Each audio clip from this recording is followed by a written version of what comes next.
बिस्मिल्लाहिर्रहमानिर्रहीम, अस्सलाम वालेकुम नाज़रीन। प्रोग्राम दिल स्टार में खुशामदीद। मैं हूँ यासिर रशीद और स्टूडियो में मेरे साथ मौजूद हैं सीनियर तजियाकार राना मोहम्मद अजीम साहब। नाज़रीन, पाकिस्तानी मईशत का जवाल, पाकिस्तानी सियासत का आदम इस्तेहकाम, पाकिस्तान के अंदर जमहूर इस वक्त परेशान है और जमहूरियत फरोग पा रही है। जमहूरियत किस तरीके से फरोग पा रही है, आईन और कानून की बालादस्ती किस हद तक है, पाकिस्तान में निजाम को बेहतर कौन करेगा, पाकिस्तान में सियासी इस्तेहकाम किस तरीके से आएगा, क्या सिर्फ पंजाब और खैबर पख्तूनख्वा में इंतखाबात के बाद पाकिस्तान में सियासी इस्तेहकाम आ जाएगा, क्या पाकिस्तान में कुली इंतखाबात वक्त से पहले हो सकते हैं, पाकिस्तान के अंदर पाकिस्तान तहरीक इंसाफ की जेल भरो तहरीक किस हद तक कामयाब रहेगी, पाकिस्तान तहरीक इंसाफ की इलेक्शन कैंपेन किस हद तक कारगर रहेगी, पाकिस्तान मुस्लिम लीग नून की चीफ ऑर्गेनाइजर मरियम नवाज का यह इशारा देना कि नवाज शरीफ साहब पाकिस्तान वतन वापस आएंगे तो वो वतन वापस आकर कौन सी पाकिस्तानी मईशत को सहारा दे लेंगे और किस तरीके से आगे बढ़ाएंगे, इस सब पे बिलखुसूस बात की जाएगी। लेकिन आज चेयरमैन पीटीआई इमरान खान ने जो कौम से खिताब किया है उसका कुछ हिस्सा मुलाहिजा कीजिए, फिर गुफ्तगू को आगे बढ़ाते हैं। जो पावर इस जनरल बाजवा के पास थी, सुपर किंग था, सबके ऊपर बैठा हुआ था। गवर्नमेंट के काम तब तक होते थे जब जनरल बाजवा फैसला करे कि हाँ ये ठीक है। जब बाजवा साहब ने फैसला कर लिया कि एहतसाब नहीं होगा तो एहतसाब नहीं हो सकता, क्योंकि उसने उसमें तस्लीम भी कर दिया कि नैब को भी वो कंट्रोल करते थे। तनकीद तो इमरान खान की होती थी हर दूसरे दिन, पंचिंग बैग तो मैं था, पावर वो लेके बैठे थे। जब तक हम साफ और शफाफ इलेक्शन नहीं करवाते, मुल्क के अंदर इस्तेकाम नहीं आता, जब तक पॉलिटिकल स्टेबिलिटी नहीं आती, इकोनॉमी स्टेबलाइज नहीं करती। हम सबको तैयारी करनी चाहिए और मैं फिर से अपने सारी पार्टी को, पाकिस्तानियों को कहना चाहता हूँ, तैयारी करें जेल भरो तहरीक की। इंशाल्लाह मैं चंद दिनों में इसकी अनाउंसमेंट करूंगा। चेयरमैन पीटीआई की गुफ्तगू नाज़रीन आप सुन चुके हैं। राना साहब, आप क्या समझते हैं, इमरान खान साहब ने जेल भरो तहरीक के हवाले से जो मैकेनिज्म अपनाया है, दूसरा इलेक्शन कैंपेन के हवाले से मैकेनिज्म अपनाया और तीसरी बिलखुसूस जो उन्होंने बात इलेक्शन शेड्यूल के हवाले से की है कि इलेक्शन शेड्यूल का अभी तक इजरा क्यों नहीं हो सका, पाकिस्तानी सियासत को आने वाले दिनों के अंदर किस समत में जाता देख रहे हैं, इस्तेहकाम आता देख रहे हैं या फिर आप देखते हैं कि मुकदमे और गिरफ्तारियों के इम्कानात ज्यादा हैं? बिस्मिल्लाहिर्रहमानिर्रहीम, अस्सलातु वस्सलामु अलैका या सय्यदी या रसूलल्लाह, अस्सलातु वस्सलामु अलैका या सय्यदी या हबीबल्लाह। देखिए यार सर, आज कप्तान की तकरीर बिल्कुल अलहदा थी। आज कप्तान की तकरीर में ऐसी चीज़ें थी जो पहले नहीं थी। आज कप्तान ने वो तमाम चीज़ों को सामने रख दिया है, तमाम हक़ाइक़ बयान कर दिए हैं और साथ में कप्तान ने एक वार्निंग भी दे दी है। साथ में कप्तान ने एक वाज़े इशारा दे दिया है आइन और कानून को बचाने के लिए। कप्तान ने वाज़े तौर पर बहुत से जहनों पर जो सवालात थे उनको भी सामने रख दिया है, उसके जवाबात भी दे दिए। और सियासत में यासर आज की इस तकरीर के बाद पाकिस्तान की सियासत मुझे तब्दील होती नजर आ रही है और पाकिस्तान की सियासत इतनी तेजी से तब्दील होगी, इतनी तेजी से तब्दील होगी कि आप सोच भी नहीं सकते। कप्तान के मुखालिफ वो तमाम चेहरे, वो तमाम लोग, वो तमाम सियासी जमातें जो कप्तान के खिलाफ लगी हुई हैं, जो हर सूरत में इन इंतखाबात को रुकवाने की कोशिश कर रही हैं, जो हर सूरत में चाहती हैं कि मौजूदा सिनेरियो के अंदर कप्तान जो है वो फेल हो जाए, मौजूदा सिनेरियो में उस वक्त इलेक्शन कराया जाए जब कप्तान गिरफ्तार हो, जब कप्तान नहल हो, जब कप्तान की पार्टी बिल्कुल ख़त्म हो जाए, तो फिर अवाम के साथ मिलकर अवाम को झूठ सच्ची दिलासे देकर किसी और कुव्वत को अपने साथ मिलाकर हम इलेक्शन जीत जाए। लेकिन यासर अब ऐसा है नहीं, अब ये हालात नहीं रहेंगे। मैं आपको दो तीन चीज़ें बड़ी क्लियर, आज मैं आपको एक तो चीज़ें क्लियर कर दूं। एक तो ज़हन में रखिएगा, कप्तान की वाहद पार्टी है जिसका तमाम होमवर्क, नेटवर्क तमाम मुकम्मल। इस वक्त पाकिस्तान के अंदर जो ताज़ा तरीन सर्वे है उसके मुताबिक 70% आवाम जो है वो कप्तान के साथ खड़ी। राना साहब, यहाँ पे सर्वे बहुत होते हैं, यहाँ पे ये वो सर्वे है, को भी सर्वे की रिपोर्ट मिलती है कि मैं सर्वे वफाकी हुकूमत की बात ही कर रहा हूँ, ये उन्हीं को मिलने वाली रिपोर्ट की बात कर रहा हूँ। 70%। चलें, आप अभी बाहर निकलते हैं, चौक चौराहों में किसी जगह खड़े हो जाते हैं, माइक पकड़ के लोगों से सिर्फ ये पूछना शुरू कर दें कि आप हुकूमत से मुतमिन हैं, आप किसके साथ खड़े हैं, आप क्या करेंगे। आपको लोग एक ही बात कहते नजर आएंगे, जनाब हुकूमत के खिलाफ बोलते नजर आएंगे। शायद कोई 1 2 3 लोग ऐसे हों जो हुकूमत के हक में बोलने वाले हों, बाकी अक्सरियत आपको हुकूमत के खिलाफ बोलती नजर आएगी। देखिए, कप्तान की आज की तकरीर जो है ये एक वाज़े पैगाम भी है ये वाज़े ऐलान भी है, ये वाज़े हकीकत भी है, ये सारा कुछ है। इसके बाद आप आगे चले जाए ना, थोड़ा सा आगे आने वाले देखें, आगे आने वाले दिनों में ये महंगाई की वजह से जो हालात पैदा हो रहे हैं। लेकिन आज जो खान साहब ने ये बात की कि मुझे ये इशारे मिल रहे हैं कि मुझे निकालने में अमेरिका का हाथ नहीं था, अब खान साहब क्या अपने नैरेटिव में तब्दीली ला रहे हैं? ये खान साहब को रिपोर्ट्स अब कुछ मुख्तलिफ मिल रही हैं? नहीं, उनकी कोई चीज़ तब्दील नहीं हो रही। देखिए, खान साहब को जो इशारे मिल रहे हैं, या खान साहब को मिलने वाले इशारे और कुछ लोगों की तरफ से कुछ सीनियर सहाफ़ियों के साथ की गई गुफ्तगू अगर वो सच है तो उसमें तो बड़ा क्लियर है कि खान साहब को निकाला गया है। और ख़ान साहब को निकालने के पीछे कौन कौन लोग थे, और जिन लोगों ने निकाला फिर उनसे पहले उनके किन के साथ क्या क्या मुलाकातें होती थी, ये तो बड़ी क्लियर है।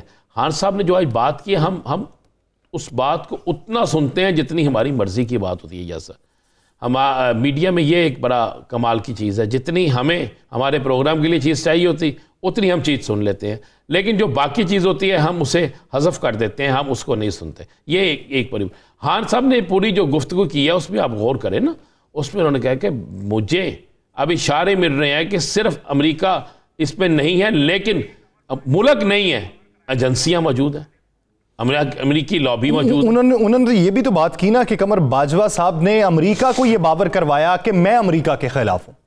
तो फिर अमेरिका ने क्या कहा होगा? मैंने एक जुम्मेदार शख्स से यह बात पूछी तो उसने कहा कि इमरान खान सबसे ज़्यादा अगर किसी की इज्जत करता था, किसी मुल्क के हुक्मरान की, और उसकी तारीफ़ करता था तो वो सऊदी हुक्मरान थे। और वो सऊदी अरब के जो हुक्मरान थे उनकी सऊदी वलीअहद की और सऊदी खान जो शाही ख़ानदान है उनके मतलब हमेशा वो कहता था कि वो पाकिस्तान के मुश्किल तरीन हालात में अगर हमारे कोई काम आता है, अगर कोई हमारी मदद करता है, अगर कोई हमारे लोगों को वहाँ पे सहूलतें देता है तो वो लोग हैं। अब देखने वाली बात ही असल बात तो ये है, चलें यासर मैं खोल देता हूँ बात, ये बात खुलेगी कुछ अरसे बाद। असल में एक टीम तैयार की गई, चलें खबर लें ना आप, एक टीम तैयार की गई।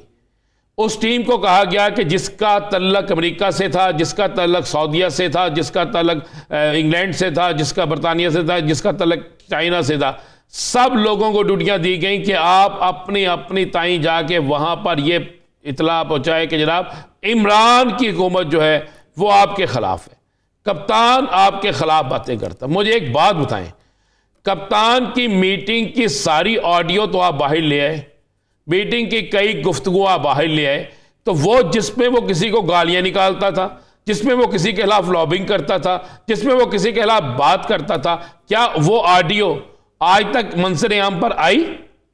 क्या उसको रिकॉर्ड किया गया था? अगर हर चीज को रिकॉर्ड किया गया था, कई दफा सुनाया गया कि आज रात 8 बजे एक लंबी चौड़ी नई ऑडियो आएगी, याद है ना आपको?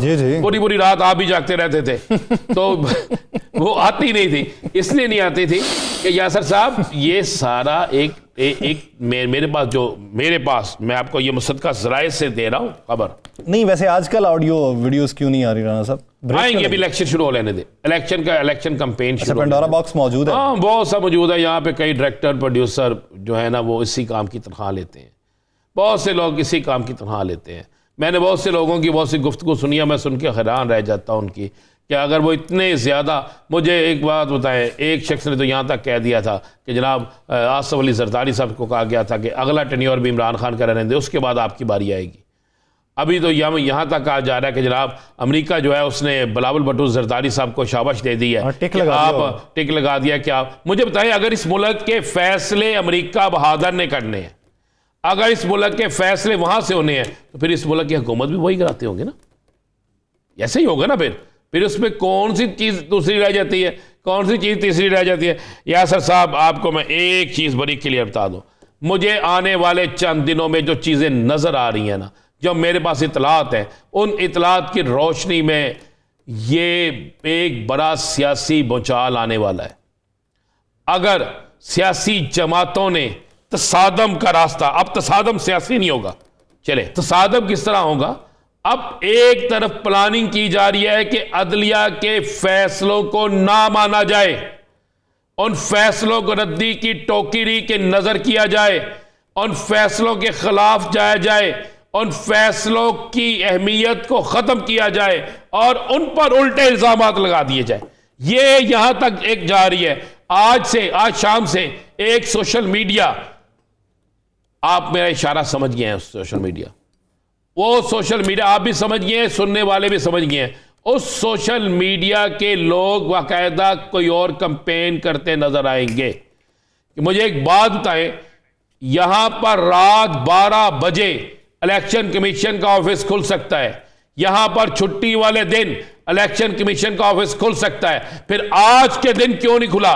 आज क्यों नहीं शेड्यूल अनाउंस हुआ? शेड्यूल अनाउंस करने में प्रॉब्लम क्या है? सब सियासी जमातें अपने आप को जमहूरी जमातें कहती हैं, अपने आप को जमहूरियत की चैंपियन कहती हैं, तो फिर जमहूरी इलेक्शन लड़ने में दिक्कत क्या है?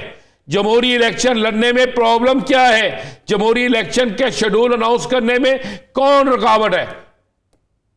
अरे ना, एक कोर्ट के फैसले के बाद लिबादा जमहूरी है, लेकिन अंदर साख्त तो आमिराना ही है ना। तो फिर अगर आमराना साहत है तो फिर आमराना साहत का मकाम है। आप कह रहे हो जो हालात पैदा हो रहे हैं ना, अगर यही हालात पैदा हुए तो तमाम सियासी जमातों की छुट्टी हो सकती है। मैं ये खबर दे रहा हूँ आपको, फिर तमाम सियासी जमातें जो हैं उनके हाथ कुछ नहीं आएगा। और ये कई सियासी जमातों के ये बात नोटिस में आ चुकी है। लिहाजा मैं आपको बता दूं, आइंदा जब हफ्ते हम प्रोग्राम करने आएंगे या सर, तो आपको नजर आएगा कि पाकिस्तान का सियासी सिनेरियो मजीद बदल गया है। पिछले मैंने हफ्ते कहा था कि अगला हफ्ता फैसला कुन है, और यह फैसला कुन शुरू हो गया। इलेक्शन की शेड्यूल डेट देनी पड़ेगी इन्हें, आपको बहुत सी चीजें नजर आएंगी, आपको बहुत से फैसले नजर आएंगे। आप, मुझे तो यह नजर आ रहा है, मुझे एक बात बताएं, हमजा शहबाज, सलमान शहबाज के हवाले से जो अदालत ने फैसला किया है, कैसा हमारा मुल्क है कि जिस मुल्क के अंदर 100 से ज्यादा गवाह भुगत जाएं और उसके बाद FIA लिख के ले आए, एक इदारा लिख के ले आए कि जनाब ये बेगुनाह है। तो गुनाहगार कौन था? टीटी किसके अकाउंट में आती थी? वो पैसे देने वाला कौन था? पैसे लेने वाला कौन था? पैसे भेजने वाला कौन था? फिर कोई तो था ना। फिर जो था उसको पकड़े। अगर ये कानून उसको भी नहीं पकड़ सकता और सब ये पकड़ सकता है कि शौकत तरीन को पकड़ लें, जनाब उसकी एक ऑडियो रिकॉर्डिंग मौजूद है, ये उसको पकड़ लें, फलां मिनिस्टर को पकड़ लें, उसके ये चीज़ें मौजूद हैं, फलां को पकड़ लें, उसके ये चीज़ें मौजूद हैं। यासर साहब, हालात तब्दील हो गए हैं, हालात मजीद तब्दील होने जा रहे हैं। आइंदा 1-2-3 होने जा रहा है यहाँ जमहूरियत का। अच्छा, तो ये बताइए, शेख रशीद साहब कहते हैं कि PTI के दरमियान में से एक और जमात बनाने की कोशिश की जा रही है, लेकिन बज़ाहिर हमें जो मंजरनामा दिखाई देता है वो पाकिस्तान मुस्लिम लीग नून के रहनुमाओं का तेजी के साथ रूठना दिखाई दे रहा है। तो नई जमात किसकी बनेगी, या फिर कोई जमात नहीं बनने जा रही, चेहरे कुछ माइनस होते जा रहे? नहीं, मुस्लिम लीग नून के अंदर एक बड़ा बागी ग्रुप बनने जा रहा है, बड़ा बागी ग्रुप। मैं ये आपको छोटा नहीं कह रहा, बड़ा बागी ग्रुप बनने जा रहा है। और इस बड़े बागी ग्रुप को मुस्लिम लीग के बड़े ही सपोर्ट करेंगे और इस ग्रुप में रोज बरोज आपको इजाफा होता नजर आएगा। जब शाहिदा खान अब्बासी कहते हैं कि मरियम मेरी लीडर नहीं है, नवाज शरीफ और शहबाज शरीफ लीडर हैं, तो क्या मरियम उसे बर्दाश्त करेंगी? किसी सूरत बर्दाश्त नहीं करेगी। मरियम ने क्या अपने करीबी हल्के में यह बात नहीं कही कि हमें अब इन बाबों से जान छुड़ा लेनी चाहिए? क्या ये बात नहीं कही कि जो मुझे नहीं मानेगा उसकी पार्टी में कोई हैसियत नहीं रहेगी? जिस पार्टी के अंदर पार्टी की चीफ ऑर्गेनाइजर के खामद के जुबान पर ताले लगा दिए जाएं, उन्हें कह दिया जाए कि आपने अब किसी से कोई बात नहीं करनी, अगर किसी से बात करनी है तो जो हम कहेंगे आपने वो करनी है, तो फिर उस पार्टी के अंदर बगावत की ही आवाज़ें उठती हैं। फिर उस पार्टी के अंदर सीनियर्स जो है वो बड़ी भारी अक्सरियत से अलहदा होते हैं। और मैं आपको ये बता रहा हूँ कि बड़े लोग अलहदा हो रहे हैं। सही। तहरीक इंसाफ के अंदर ग्रुप बनाने की जो कोशिश थी, जिन लोगों ने की थी, वो ऑलरेडी तहरीक इंसाफ से बाहर आ चुके हैं। अब ये सोच क्या रहे हैं यासर? ये सोच रहे हैं कि जिनको टिकटें नहीं मिलेंगी अब उनको इकट्ठा करेंगे। भाई जिनको टिकट नहीं मिलेगी उनमें से 2, 3, 4 तो ऐसे हो सकते हैं कि जो आजाद हैसियत से इलेक्शन जीत जाए या किसी और ग्रुप में जाकर अपना तौर पे इतनी अक्सरियत जो है सर उसको लोग नहीं मानेंगे। ठीक। एक कप्तान का बयानिया जीत गया है मान लेना चाहिए। लेकिन उसको तकवीयत हुकूमत पहुंचा रही है, उसकी वजूहात क्या है, इस पर बात करेंगे नाज़रीन। एक ब्रेक लेनी है, ब्रेक के बाद बलूचिस्तान अवामी पार्टी के सेनेटर दिनेश कुमार साहब हमें ज्वाइन करेंगे, कहीं नहीं जाएगा, स्टे विद अस।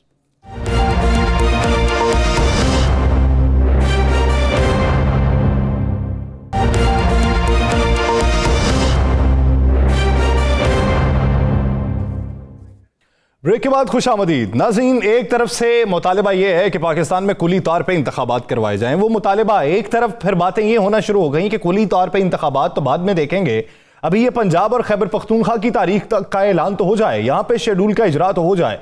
कुली तौर पर इंतखाबात की हवा किस तरीके से बनती कि इसी दौरान बलूचिस्तान अवामी पार्टी के रहनुमा और वजीर आला बलूचिस्तान अब्दुल कुद्दूस बजिंजो साहब ने प्रेस कॉन्फ्रेंस की और धुआंधार तकरीर की कि अगर मुझे कोई कहे कि मैं असम्बली को तहलील कर दूं तो उसकी बात कभी नहीं मानूंगा, मुश्किल वक्त में खड़ा रहूंगा और असम्बली अपनी मुद्दत मुकम्मल करेगी। बलूचिस्तान अवामी पार्टी ने पहले वफाक को यह पैगाम भिजवाया था कि NFC की मद में हमें अवार्ड्स दिए जाएं, बसूरत दीगर हम दीगर सूबों को जाने वाली जो गैस है उसको मुनक़ता कर देंगे। यह धमकी कारगर हुई और उसके बाद NFC अवार्ड की मद में कुछ पैसों का इजरा हो गया। अब देखना यह है कि कुली तौर पर पाकिस्तान की मईशत और पाकिस्तान की सियासत की समत कौन सी है और इस समत में कौन कहां पे खड़ा है, इसी बारे में बात करेंगे। बलूचिस्तान अवामी पार्टी के रहनुमा सेनेटर दिनेश कुमार साहब ने हमें ज्वाइन किया है। दिनेश कुमार साहब, बहुत शुक्रिया आपके वक्त का। दिनेश कुमार साहब, क्या समझते हैं मौजूदा सूरत हाल के अंदर बलूचिस्तान अवामी पार्टी विफाक की जमातों के साथ खड़ी है या पाकिस्तान तहरीक इंसाफ के मौक़िफ़ के साथ? जी, हम ना पीटीआई के मौक़िफ़ के साथ खड़े हैं, ना ही वफाकी पार्टियों के साथ, क्योंकि हमारी अपनी एक शनाख्त है और हमारा अपना एक फैसला है। जिस तरह से पीटीआई जो एक एक्सट्रीम पर पहुंची है उसके भी हम खिलाफ हैं, और जिस अंदाज से पीडीएम की हुकूमत इकदाम कर रही है और जिस तरह से महंगाई का एक तूफान आया हुआ है और जिस तरह से अवाम आटे के एक थैले के लिए ख्वार है, तो हम उसकी भी मजम्मत करते हैं और सोचते हैं कि ये चीजें पाकिस्तान के अवाम के लिए, पाकिस्तान के आने वाली नस्लों के लिए भी सही नहीं। अच्छा दिनेश भाई, ये तो मुझे बता दें कि आपकी मैंने तकारीर सुनी और आपका सारा जो माहौल है वो भी देखा। आपकी पार्टी की वजह से हुकूमत इक़्तिदार में है और आपको अब आपकी पार्टी के अंदर तोड़ फोड़ भी जारी है, आपसे वज़ीर आलाशिप भी ली जा रही है, पीपल्स पार्टी को दी जा रही है जहाँ तक मेरी इत्तला है, और बाकी मामलात में है। तो कब तक आप हुकूमत के इस रवैये को बर्दाश्त करते रहेंगे और इनके साथ रहेंगे? जी बिल्कुल, आपने सही फरमाया। हमारे तो देखें, हम इत्तेहादी हैं और हमारे 4 वोटों की वजह से ये पीडीएम की हुकूमत बनी, मगर मुझे अफसोस है कि मुझे यहाँ पर एक जो हजरत अली करमुल्लाह वजह का एक कौल है कि उसके शर से बचो जिस पर एहसान किया है। तो मुझे समझ में नहीं आ रहा है कि पीडीएम के होते हुए भी हमारी पीठ में छुरा घोंपा जा रहा है और हमारी पार्टी में तोड़ फोड़ की जा रही है। तो इस हवाले से हमारी मरकजी कमेटी का इजलास होना है, उसमें हम ये फैसला करेंगे कि आया ये हमारे साथ एक ज्यादती हो रही है, बलूचिस्तान अवामी पार्टी के साथ ज्यादती हो रही है।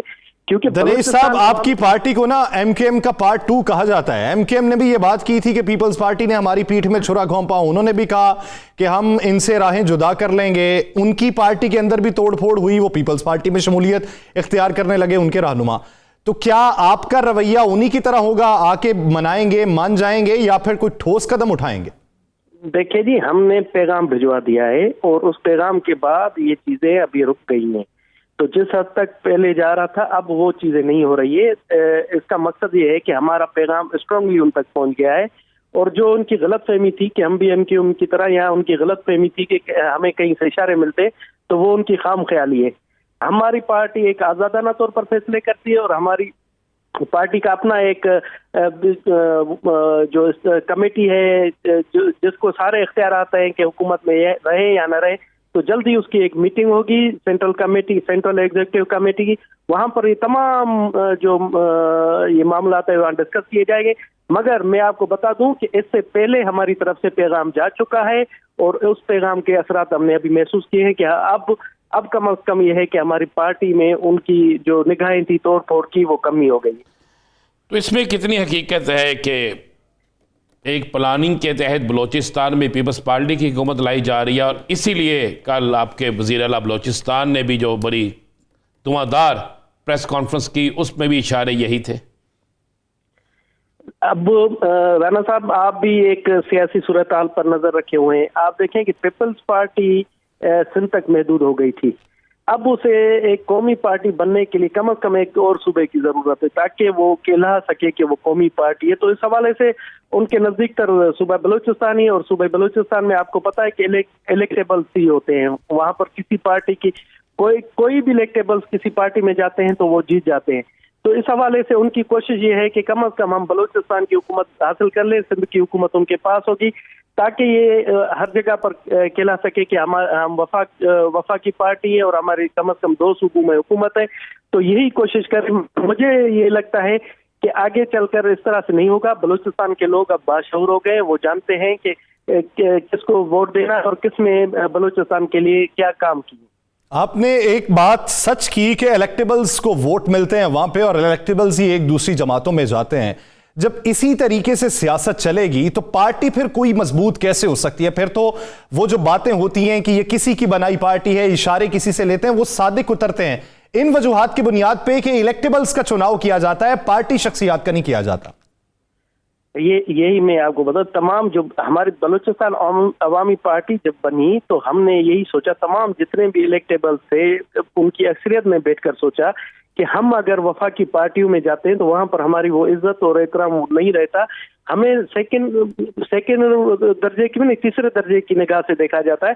तो इस वजह से बलूचिस्तान अवामी पार्टी मेरे वजूद में आई और हमने देखें कि बलूचिस्तान के हवाले से अपना एक लोहा मनाया और हमने चेयरमैन सेनेट की सीट हासिल की। और इसी तरह से जो कौमी हुकूमत में हमारी बहुत ही अच्छे तरीके से, और हमने कौमी PTI ने हमारे साथ काफी मुआहदे तोड़े, तो हम देखें किस तरह से हमने उन्हें तोड़ दिया। तो इस हवाले से अब भी इलेक्टेबल्स को है, कुछ चंद हमारे गए हैं साथी, मगर हम कोशिश करें कि उनको भी हम राजी करके वापस ले आए।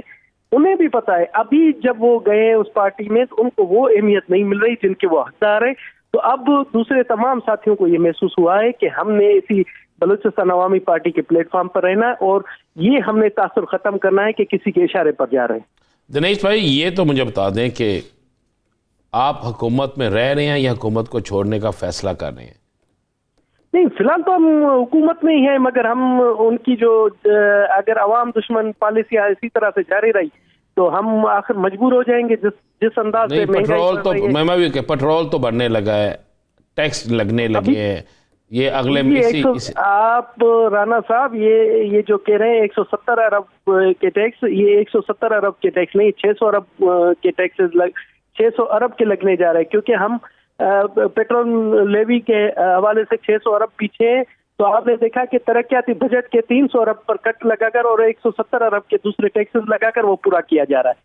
तो इस तरह से अगर तरक्याती काम जब मुतासिर होंगे तो लाजमी बात है कि तरक्याती कामों में तो वो तो होने जा रहे हैं, वो तो होने जा रहे हैं दिनेश कुमार साहब, वो तो होंगे। IMF के साथ डील को अगर पूरा करना है तो वो सब कुछ तो करना पड़ेगा। क्या अब आपको PTI की याद सताती है या फिर आपको ये लगता है कि वफाक में कोई और जमात आएगी तो वो बेहतर इकदाम करेगी?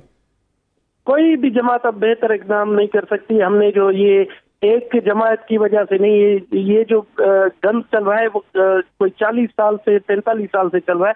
तमाम जमातों ने इस गंद में अपना हिस्सा डाला है और अब इसके लिए आप क्या समझते हैं कि ये हमारे पास जो जंग आलूदा एक सिस्टम है, इस तरह की ब्यूरोक्रेसी है, इसके होते हुए ये मसले मसाइल हल होंगे? और आप क्या समझते हैं कि हम कोई भी जमात अगर सादा अक्सरियत से आए वो ब्लैकमेलिंग में नहीं आएगी और इस तरह से ही वो रहेगा? जब तक कोई वाज़ेह अक्सरियत से 2/3 मेजोरिटी से नहीं आता और आकर इस सिस्टम को चेंज ना करे, जिस तरह से ब्यूरोक्रेसी का सिस्टम है। मुझे तो एक बात अच्छी लगी IMF की कि उन्होंने कहा है कि ब्यूरोक्रेसी के एसेट्स डिक्लेयर किए जाए। तो आप यकीन जाने कि अगर सही तरह एसेट्स ब्यूरोक्रेसी के डिक्लेयर हो तो आप भूल जाएंगे कि आप ये जो कहते हैं कि सियासतदान, तो आपको मालूम पड़ेगा कि असल जो मुकद्दस गाय बनी हुई है वो पाकिस्तान की ब्यूरोक्रेसी है। उन्होंने ही तबाही के दहाने पर पहुंचाया है। जिस तरह से हम कहते हैं कि हमारे पास जो है बहुत पढ़े लिखे ब्यूरोक्रेट है, CSS एग्जामिनेशन या दुनिया के पता नहीं कहाँ से क्वालिफाइड है, मगर हकीकत ये है जब वो इस सिस्टम का हिस्सा बनते हैं तो वो कहते हैं कि अपना पेट भरना है, अपने खानदान का पेट भरना है। अच्छा, ये तो बता दें कि ये आपके वज़ीर आला ने जो प्रेस कॉन्फ्रेंस की, उन्होंने कहा जी हमें उसमें जिक्र किया गया, मुझे कहा जा रहा है कि आप वज़ारत आला छोड़ दें, इस्तीफ़ा दे दें, हम तब्दील कर दें। किसने कहा है? नहीं, उन्होंने कहा नहीं जा रहा है। उन्होंने कहा कि मैं अगर कोई मुझे कहेगा तो मैं ना वज़ीरात आला छोड़ूंगा ना इस्तीफा दूंगा। उन्होंने ये तो दिनेश कुमार साहब वही बात हो गई जो बात हो रही थी एब्सोल्युटली नॉट के हवाले से। तो बातें ये कर रहे थे लोग, पीडीएम पूरी करती थी कि उन्होंने तो डू मोर का कहा ही नहीं, तो आप एब्सोल्युटली नॉट कहां से कह रहे हैं? तो इसका मतलब फिर आपने भी ऐसा ही किया है कि पहले से ही जवाब दे दिया एब्सोल्युटली नॉट। देखिए जी, वो आपके जो सहाफी हजरात है वो बार बार पूछते हैं कि क्या आपको कहीं से कहा गया है, तो उन्होंने वाज़ेह तौर पर कहा कि हमें कहीं से नहीं कहा गया, अगर कहीं से कहा भी जाएगा तो मैं ना असेंबली तोड़ूंगा ना इस्तीफा दूंगा। उन्होंने ये बात की थी। आप अगर उनकी मैं इसी पे आ जाऊँ दिनेश भाई, इसी पे आ जाता हूँ। जो मेरे पास इतला है उसके मुताबिक पीपल्स पार्टी के किसी शख्स को वज़ीर आला बनाने के लिए लॉबिंग हो रही है, और जिसकी इतला अब्दुल कुद्दूस नंजो साहब को मिल चुकी थी और उन्हें किसी जगह से पैगाम भी मिल चुका था। तो क्या अगर ये ही साजिश तैयार हो जाती है और इस पर काम तेज़ हो जाता है तो फिर आपकी बलूचिस्तान अवामी पार्टी का रद्द अमल क्या होगा अगर आपके वज़ीर आला को तब्दील कर दिया जाता है? देखिए नहीं, हम कहते हैं कि अगर विद इन हाउस कोई चेंज आती है, अगर कोई इस तरह से अपनी अक्सरियत साबित करता है तो उसमें हमें कोई इतराज नहीं, मगर हमारे साथियों को तोड़कर अपनी जमात में शामिल करके अगर किया जाता है तो उसके खिलाफ हम जाएंगे। फिर आप हुकूमत को अलविदा कह देंगे या हुकूमत के अंदर रह के लड़ेंगे? नहीं, हमने तो यही तो मैं आपको कह रहा हूँ। देखिए, मेरी कोई डिसीजन मेकिंग नहीं है। फिर मैंने आपको कहा कि हमारी सेंट्रल एग्जीक्यूटिव कमेटी है, तो हम ये मामला तमाम वहाँ रखते हैं और मुश्तरका तौर पर किसी के और नहीं, मुश्तरका तौर पर हम फैसला करेंगे कि हमें क्या करना चाहिए। हमारे ऑप्शन खुले हैं, उसमें हो सकता है कि हम इंतहाई इक़दाम की तरफ भी जाए।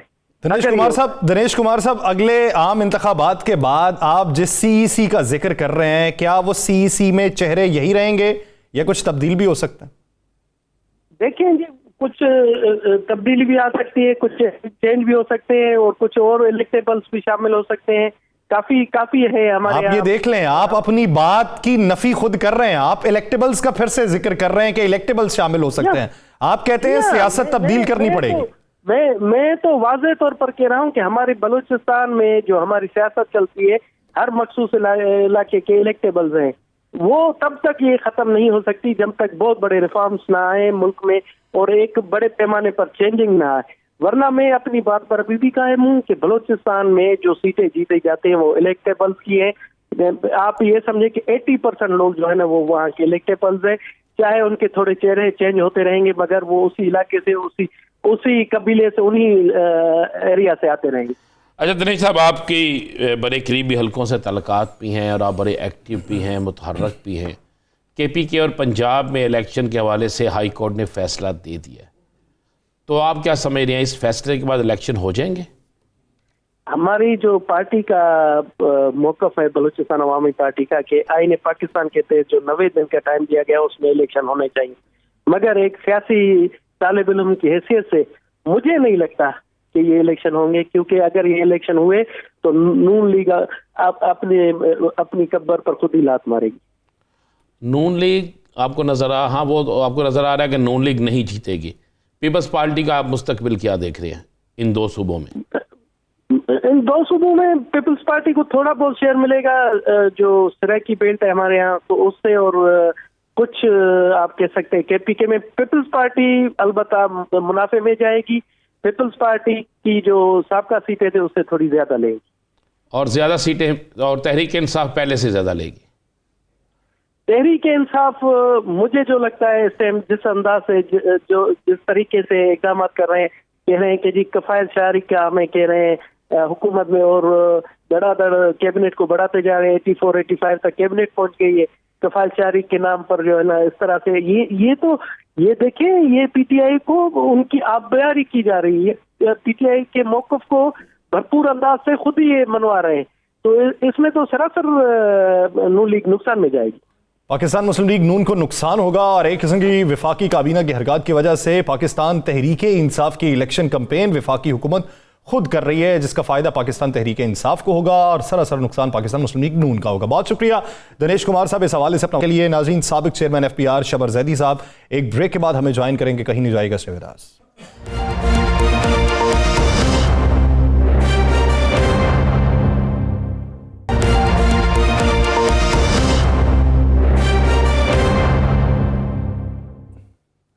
ब्रेक के बाद खुशामदीद। नाज़रीन, पाकिस्तान की मईशत किस तरीके से बेहतर होगी? सियासी इस्तेहकाम तो पाकिस्तान में आता दिखाई नहीं देता। क्या IMF के साथ होने वाली डील के बाद पाकिस्तान की मईशत बेहतर हो सकती है? दिवालियापन के हवाले से जो माजी करीब के अंदर बहुत सी बातें गर्दिश करती रहीं, वो IMF की इमदाद के बाद पाकिस्तान के सूरत हाल के ऊपर किस हद तक असरअंदाज होगा? पाकिस्तान की मईशत जिसको बहुत बड़ा धचका लगा, हमारी तामीरात की सनत के ऊपर बहुत बड़ी दबाव देखने में आया, और उसके साथ साथ LCs ना खुलने की वजह से पाकिस्तान की टेक्सटाइल की सनत को जो सबसे बड़ा धचका लगा है, उसकी बहाली किस तरीके से हो सकती है? हमें किन चीजों की ताबीर नौ की जरूरत है? इसी बारे में बात करेंगे।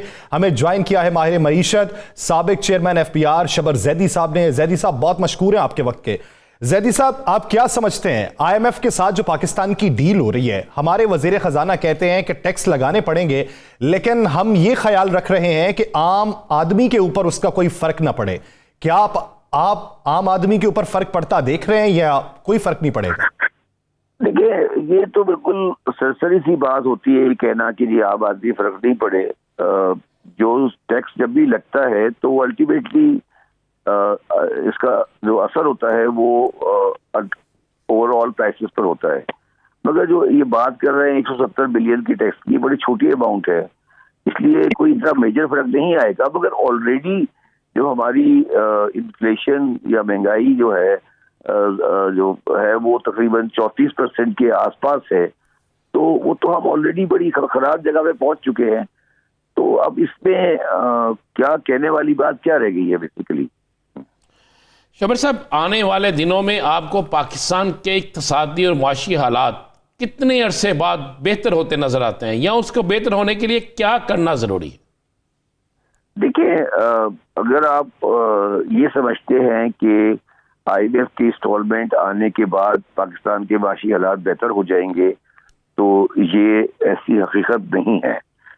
मुस्तकबिल करीब में पाकिस्तान के माशी हालात बेहतर होने की कोई शक्ल नहीं है। उसकी वजह यह है कि पाकिस्तान की जो पूरी कौम है एज ए नेशन, हमने कोई चीज अभी तक ऐसी नहीं की जो पाकिस्तान को माशी मुश्किलात से निकाले। हमारे रवैये, हमारे तरीके, हमारे रहने सहने का अंदाज, हमारे गवर्नमेंट करने का अंदाज, ये सब इस तरह का है कि जो हमें बड़ी तेजी से तबाही की तरफ ले जा रहा है। हम एक आदमी को थाने से निकाल कर आग मार के आग लगा देते हैं, तो इसके बाद आप क्या उम्मीद करते हैं कि कोई माशरा या कोई जो सोसाइटी तरक्की करेगी? ये तो तरज्जुली की तरफ एक कदम है, और इसको जो हो रहा है ये नेचुरल है, और ये तबाही की तरफ पाकिस्तान आगे बढ़ रहा है। शबर जैदी साहब, IMF ने ये डिमांड रखी है कि टैक्स जो महसूलात हैं उसमें इजाफा किया जाए। उसमें इजाफा किस तरीके से किया जा सकता है? यार मेरी एक बात सुनो, तुम लोग सिवाय IMF की तरफ और कोई चीज नहीं आती। IMF यार, IMF कोई इलाज नहीं है। आप ये तो बताया ना, जो मैंने आपसे बात की अभी थोड़ी देर पहले माशरे के रवैयों की, उस पर आपने कोई बात नहीं की मुझसे। ये IMF तो रेलिवेंट नहीं है ना। IMF तो छोटी सी चीज है, वो आ जाएगी, हो जाएगा। पाकिस्तानियों ने क्या किया अपने आपको तब्दील करने? चले हम इसी पे आते हैं। आप मुझे बताएं कि ये किसने कितना तब्दील किया और किस तरह ये तब्दील हो सकते हैं? इसके लिए हमें क्या करना चाहिए? इसके लिए पहले हमें कौम को सच बोलना पड़ेगा। सच बोलने का मतलब ये है, हम एज ए बहैसियत कौम के ये एक्सेप्ट करें कि हम माशी तौर पे नाकाम हो चुके हैं। पहली बात, देखिए, कोई चीज किसी चीज की करेक्शन से होने से पहले आप ये फैसला करते हैं कि आप नाकाम हैं। जब आप नाकामी को रिकॉग्नाइज कर लेते हैं, फिर आप उसकी करेक्शन की कोशिश करते हैं। हम तो नाकामी नहीं होने के बहाने ढूंढ रहे हैं। IMF करेगा, फिर ये होगा, फिर ये होगा, फिर ये होगा, ये होगा। ये तो आप पूरी कौम को लाल बत्ती के पीछे लगा रहे हैं। मैंने आपको मिसाल दी कि क्या आप लोग बाजार बंद करने को तैयार हैं? क्या आप पेट्रोल की राशनिंग के लिए तैयार हैं? क्या आप शादियों में एक खाना खाने के लिए तैयार हैं? क्या आप हज और उम्रे को सेल्फ फाइनेंसिंग करने के लिए तैयार हैं? क्या आप पाम ऑयल की इंपोर्ट कम करने को तैयार हैं? बताएं ना। कौम एज ए पर्सन या किसी लीडर ने, किसी बंदे ने आकर ननकाना साहब वाले प्रोग्राम के बारे में कोई खुल के बात की हो, ये वो एक हमने नोटिस ले लिया है, इससे ज्यादा बदतमीजी की बात क्या, उसने नोटिस ले लिया है, क्या मतलब है इसका? नोटिस ले लिया है क्या मतलब क्या है इसका? किसी ने आके कहा कि ये इंसानियत के खिलाफ है, तो ये ऐसे रवैयों के साथ कौमें नहीं चल सकती। तो अगर कौम डूब रही है और मुल्क डूब रहा है तो ये नेचुरल वजह है, ये कोई ऐसी चीज नहीं है जो मेरे कम से कम मेरे जहन में अनहोनी है। मैं तो इंतजार कर रहा हूं कि ये इनको एहसास हो कि ये शबर जैदी साहब, जब मिन हैसुल कौम तब्दीली नहीं होती तो फिर जिम्मेदारी किसकी बनती है कौम को सही डगर पे गामजन करने की? आईन और कानून की पासदारी करवाना ये रियासत की जिम्मेदारी होती है। तो आपको पिछले 10 सालों में रियासत अपनी रिट कायम करती दिखाई दी है? 10 साल आप 10 साल क्यों ले रहे हैं? आप 75 साल क्यों नहीं लेते? आपने 10 साल क्यों लिए कि 10 साल को रियासत, इस मुल्क में रियासत कब मजबूत थी? रियासत तो 1970 में मुल्क 2 हिस्से हो गया, रियासत कब थी? तो ये रियासत की रेट तो कभी भी नहीं हुई ना जी। तो ये तो माफियाज का मुल्क है। तो मेरा देखिए, मैं आपको कुछ और बात, मैं नेगेटिव बात नहीं कर रहा, मैं ये कहने की कोशिश कर रहा हूं कि आप पहले ये रियलाइज करें कि पाकिस्तान एक जमहूरी माशी तौर पे नाकाम मुल्क हो चुका है। आप मुझे ये बता दें शबर साहब, आपने एक वक्त गुजारा इमरान खान की हुकूमत में, आप एक अहम जिम्मेदारी पे मैंने 8 महीने गुजारे, मैंने 40 साल और भी गुजारे। नहीं, मैं मर्ज कर वही 8 महीने। आपको उस 8 महीने में और इस 8-10 महीने में क्या फर्क महसूस हुआ? जिम्मेदारी ये दोनों एक दूसरे पे डालते हैं, असल जिम्मेदार कौन है? जिम्मेदार किसकी बात कर रहे हैं? ये मुल्क के अंदर जो बेगार पैदा हुआ है, ये दोनों सियासी जमातें एक दूसरे पे। ये तो देखिए, इमरान खान तो बिल्कुल नए प्लेयर है ना जी, वो तो 4 साल पहले आए हैं। मैं आपको जो कहने की कोशिश कर रहा हूं, आप मेरी बात को थोड़ा समझे नहीं। देखिए, माशी तौर पर मेरी बात समझे, पता नहीं आपको अच्छी लगे या बुरी लगे, माशी तौर पर जो इलाका वेस्ट पाकिस्तान है, ये कभी भी मजबूत इलाका नहीं है और हमें चाहिए कि मेहनत करें। हमने कभी मेहनत नहीं की और हम कभी सेटो, कभी सेंटो, कभी वॉर एंड टेरर, कभी अफगानिस्तान वॉर के कर्जों पर जिंदा रहे हैं और उसकी बुनियाद पर हमारी बका रही है। करंट अकाउंट कभी पाकिस्तान में पॉजिटिव नहीं रहा। तो ये जो इमरान खान, नवाज शरीफ, जरदारी, मिलिट्री, मुशर्रफ, ये इररेलेवेंट है। पहले हम ये रियलाइज करें कि ये कंट्री इकोनॉमिकली स्टेबल है या नहीं है। मेरी बात को मुझे बात को मुकम्मल करने देना। जब मैंने 16 दिसंबर 2021 को ये बात की थी कि ये मुल्क दिवालिया है, तो पाकिस्तान का हर बंदा मेरे पीछे पड़ गया था। ठीक है, आज सारे बंदे कह रहे हैं कि दिवालिया है, तो मुझे ये समझा दो कि या तो ये नालायक है, इनको समझ नहीं आ रही थी, या ये मुनाफिक है, कहना नहीं चाह रहे थे। तो पहले तो आप ये एक्सेप्ट करें ना कि या तो आप नालायक हैं या मुनाफिक हैं। पहले सच तो बोल लो ना। पहले एक रियलाइज तो करो कि ये एक इकोनॉमिकली नाकाम रियासत है। इसके आगे चलते ना, यहाँ से आगे चलते ना। आप एक्सेप्ट ही नहीं कर रहे कि जिम्मेदार मैं हूँ, जिम्मेदार तुम हो, जिम्मेदार कौन है। ये तो हो गया यार, एक नाकाम हो गई ना एक रियासत। अब आगे चलते हैं, अब आगे क्या करना है, इसकी बात करो ना। चले एक लम्हे को तस्लीम कर लिया जाए, अगर ये कुली तौर पे हमारे हुक्मरान तस्लीम कर लें कि हम नाकाम रियासत हैं। हुक्मरान क्यों कर लें? हुक्मरान क्यों करें भाई? आप भी तो करें। सर हम तो कर ही रहे हैं, आम आवाम तो कर रही है। मेरी बात जैदी साहब बसद एहतराम, जिसको जी मेरी बात सुनो। जब मैंने कहा कि मार्केट 6 बजे बंद करें, हुक्मरानों ने ऐलान कर दिया 8 बजे बंद करने का। किसने रोका? ताजिरों ने और कोर्ट ने। ठीक है, उनको भी समझाए ना जरा, उनको भी तो समझाए ना भाई। आप हुक्मरान करते रहते हैं। आप जब मैंने कहा जैदी साहब बसद एहतराम, मुझे ये बताइए कि पिछले 20 से 25 सालों में आम आवाम ने हुक्मरानों से सिर्फ यही सुना है कि किफायत शारी की पॉलिसी को पे हमें गामजन होना चाहिए। हम कितनी देर सिर्फ यही सुनते रहेंगे? हम तरक्की पजीर सुनते रहे, लेकिन तरक्की पजीर की नहज से भी नीचे जा बैठे। मेरी जुबान से कभी सुना है आपने? सर एक फर्दे वाहिद की बात नहीं, रियासत मुख्तलिफ सतूनों का मजमुआ होती है सर। जब मैं CBR चेयरमैन था, मैंने क्या कहा था? जो मैं आज बात कर रहा हूँ, यही बात नहीं करता था क्या मैं? और अगर मैं इसीलिए मैं 8 महीने बाद वापस उठ के चला गया कि मेरे बस का काम नहीं था, मैं उठ के बाहर आ गया। मैंने कहा यार, या तो मुझे पोस्ट नहीं चाहिए, मैं उठ के बाहर। मैं ये कहने की कोशिश कर रहा हूँ, हुक्मरानों को कसूरवार ठहराने से पहले हमें अपने कौमी रवैये भी देखने चाहिए। मुझे आप एक बात बताएं, ईमानदारी से एक बात बताएं। आप एक TV चैनल चला रहे हैं, ठीक है, और आप इकोनॉमी की बात कर रहे हैं मेरे साथ, ठीक है, बिल्कुल अच्छी बात है आप कर रहे हैं। आप इकोनॉमी की बात कर रहे हैं कि नवाज शरीफ ने क्या किया, उसके बदले में इमरान खान ने क्या किया, इमरान खान के बदले में रज़ाई ने क्या किया। कभी आपके टीवी ने एक कंपैरिजन प्रेजेंट किया कि ये इंडिया में हुआ, ये पाकिस्तान में तरक्की हुई? किसी सर, के रोजाना आप की रोजाना की बुनियाद पे देखें शबर ज़ैदी साहब, हम आपकी बात सुन बिल्कुल पूरी आपकी पूरी बात सुनेंगे, लेकिन आप शायद टीवी देखते कम है। ये रोजाना की बुनियाद पे हम ये सारी चीजें देते हैं और इसी चीज में मुझे आप बता दो, एक प्रोग्राम दिखा दो, मैं टीवी पे आना। सर मैं पूरी फहरिस्त आपके साथ शेयर कर लूंगा बसद एहतराम। सर आपके साथ जो गुफ्तगू है, आपकी एक्सपर्टीज मईशत के ऊपर है, इसलिए आपसे मईशत के बारे में बात की जा रही है। मैं यही पूछ रहा हूँ ना, मैं एक बात सुन लो मेरी बात। जी। मुझे ये बता दो कि कितने टीवी प्रोग्राम आपने ये किए कि 2002 में क्या पोजीशन थी पाकिस्तान की और बांग्लादेश की क्या पोजीशन थी, इंडिया की थी, कॉम्प्रिहेंसिव प्रोग्राम, ये एक स्लाइड नहीं, और आज क्या पोजीशन है, ये इसको बोलकर कि किसने क्या किया। ये आप ये क्यों नहीं लोगों को बताते कि 2002 में पाकिस्तान की आबादी 16 करोड़ थी, आज पाकिस्तान की आबादी 24 करोड़ है, ठीक है, उसकी इंक्रीज बनती है तकरीबन 45%। इंडिया की आबादी 2002 में 1 अरब 11 करोड़ थी, आज उनकी आबादी 1 अरब 40 करोड़ है, जो इंक्रीज बनती है 25%। जब आपकी आबादी का रेशो 45% पर होगा तो कोई तरक्की हो ही नहीं सकती, क्योंकि तरक्की का आबादी का रेशो तरक्की के रेशो से एक्सीड कर गया है। अब आप मुझे ये समझा दें कि कितने प्रोग्राम आपने किए, कितने प्रोग्राम गवर्नमेंट ने किए आबादी के कंट्रोल के, या इस बारे में गुफ्तगू करने के लिए, क्योंकि आप मौलवियों से डरते हो, आप पोलियो के खतरे नहीं पिलाना चाहते।